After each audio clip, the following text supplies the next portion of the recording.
Welcome back to the brand new video. Today I'm going to be rating my favorite rappers' albums that they have out. Basically, I'm taking all the projects they have on Apple Music underneath the albums tab, even if it isn't 10 songs or whatever it is classified as an album, just a project in general I'm going to be rating. The 5 rappers I'm going to be doing today are Logic, Lil Uzi, Juice WRLD, Trippie, and XXXTentacion. And yeah, let's get right into this, boys. Alright, first up we got Logic. Number 8, I have to put his album Supermarket. The genre is alternative and it's not like a normal album, it's for his book, and it's not that I hate this album at all.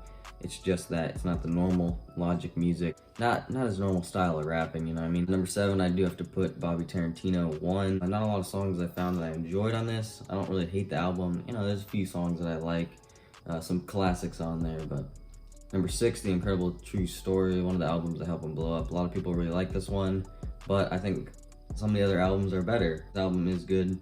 It's got some good songs on it. Alright, number 5, I gotta put Young Sinatra 4. And the reason I really liked this album was the first half was really good.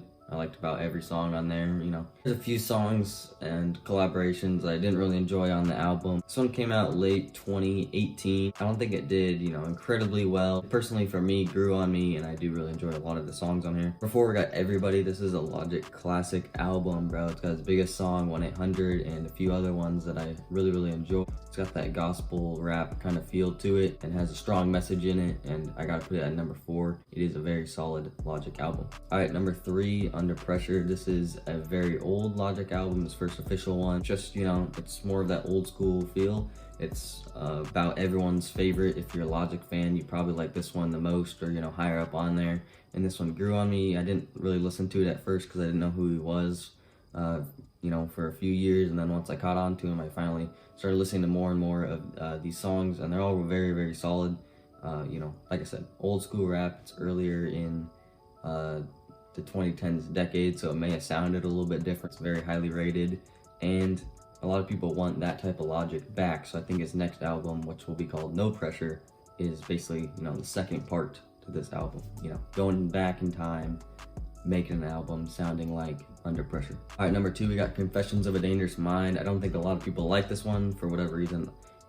I did. I like majority of the songs, you know, had features like Eminem on there, which did very well. And overall, it was a solid project. He did get a lot of hate for this for whatever reason, but what I like about Logic is all of his albums, they all have meanings to them and stuff like that, and this one was more about the internet and social media. And overall, I think the number 1 album Logic has ever made so far is Bobby Tarantino 2. It's hard to find any songs on here that you need to skip.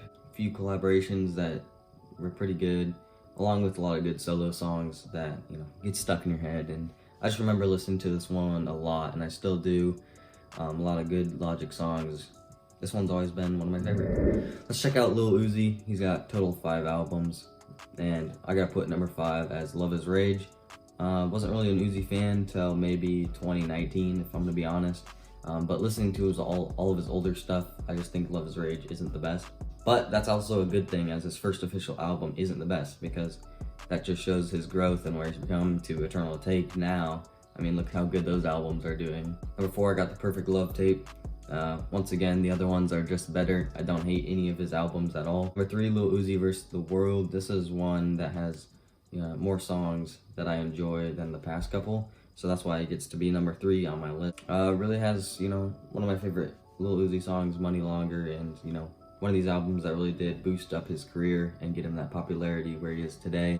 Alright, number 2, this is where it completely changes, and I really like how Lil Uzi sounds on Love Is Rage 2. I think he almost, you know, perfected that sound that he has now today, and a lot of good songs in here, not a lot of skips on this album. This one did really good, and, you know, this was what people were listening to for like 2-3 years until he was dropping Eternal Take.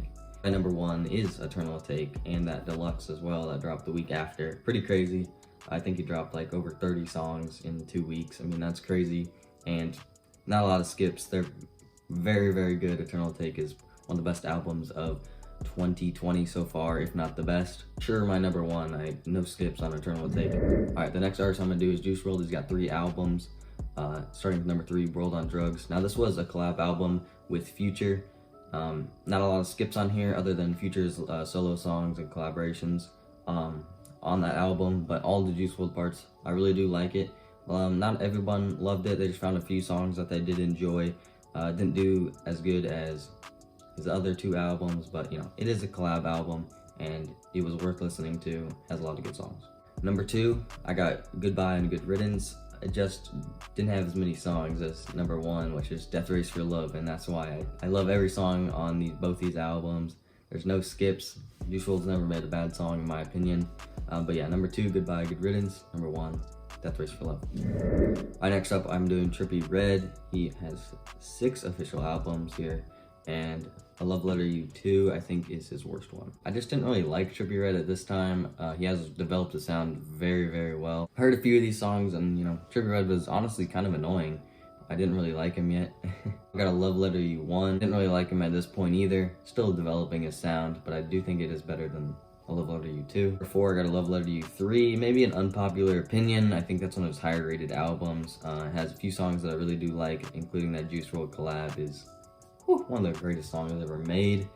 Number 3, I don't think a lot of people like me for putting this at my number 3 spot, but it is Exclamation Point that he dropped last year. There actually is a few good songs on here. I don't know why people hated it so much and you know, didn't like it. Like, obviously it wasn't his best album or anything like that, but it did have good songs that were enjoyable to listen to, and I think it was, you know, a good album to have.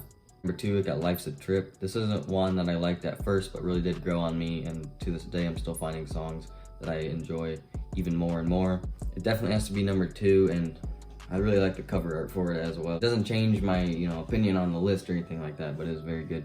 And then A Love Letter to You 4 is my number 1 album. I mean, almost every song is a banger, plus the deluxe was really, really good as well. I mean, Wrld said it himself. This is his best album. He really did evolve. He did grow throughout the years and make this album, which was so, so good. By far his best piece of work. I mean, I have almost every song added to my playlist. Lastly, I'm gonna rate XXX Tentacion's albums so far. He's got about 5 of them, and number 5 being 17. This being his first studio album, it's just not for me. I don't think it's bad by any means, like it's really good, but it's just not music that I'm normally gonna listen to. Not my type of music. He's got, I mean, on this list, he's got hip hop and rap albums, pop albums, alternative albums. I mean, he's got a few different genres of albums on this, so it's really cool to see. Number 4, we got Skins. This was his first album that was released after he passed, late 2018. It's very, very short. Doesn't have a ton of songs on it. It's kind of, you know, mixed up a little bit. It almost seems like a mini version of Exclamation Point, where you have a few different genres and just craziness in one album. Number 3, I got Bad Vibes Forever. This was his last album that will ever be released, and came out, you know, late 2019. There's a few songs I can take off of it that I really do like, and overall I think it is a good piece of work, so I gotta put it at number 3. Number 2, I got Revenge, bro. Just the rage songs, the hype songs, you know, some songs that I was listening to at first that really make me like XXX Tentacion. So for sure, I gotta put it at number 2. It's a good piece of work. Number 1, we got Exclamation Point. It's just so well put together and has so many genres in one album. Of course, some of his hit songs as well. To this day, if X was still making music, I think he's probably taken over at this point, man. His numbers were so good. I mean, imagine if he could control his music, you know, after Exclamation Point. That album did so well. Yeah, that's me rating all of my favorite artists' albums. I might do this again, but the only problem was, you know, a lot of my favorite artists today don't have a ton of albums, because a lot of them end up being so young and so new to the music industry, you know, they don't have a lot of albums for me to rate. But yeah, I might do this again in the future. Like the video, comment, subscribe, who your favorite artist is and what your favorite album is from them, and yeah, see what you